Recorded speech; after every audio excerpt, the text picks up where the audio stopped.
This morning, the GBI continues to look into 3 separate shootings in our state involving police officers, 2 happening here in Metro Atlanta. We brought you these stories as breaking news yesterday morning. One of those shootings happening in Snellville. Police say 36-year-old Rashawn Johnson died after an exchange with a police officer during a traffic stop. Snellville police say an officer pulled Johnson over on Highway 78 at Fountain Drive because his headlights were not on. Police say Johnson did not follow their orders to roll down his window or get out of the car. That's when they say he was placed under arrest. The GBI says Johnson was asking to speak to his mother.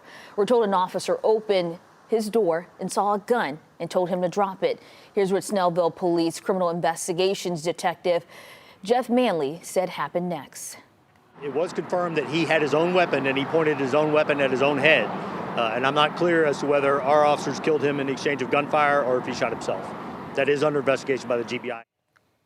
The GBI says next the case will be turned over to the district attorney. Manley said the officer is on administrative leave. No officers were hurt.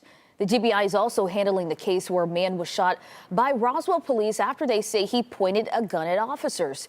Investigators say they responded to Mozzie's Sports Bar and Grill early Saturday morning after 34-year-old Martin Ponce became unruly and pointed a gun at a group of people. When officers arrived, they confronted him by the front doors of the building. We're told police commanded Ponce to drop his gun, but they say he pointed it at them. A Roswell police officer then shot the man. At last update, we're told Ponce is in critical condition.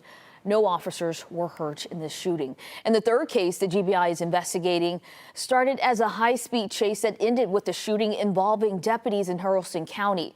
The GBI says it started close to Birmingham, Alabama on I-20 eastbound before crossing into Georgia Saturday morning. Deputies say during that chase, the car spun out and the driver fired shots towards deputies. That's when deputies returned fire, hitting the driver. That 29-year-old, his name is 29-year-old Marcus Eady. He is in critical condition. He was the driver of that vehicle.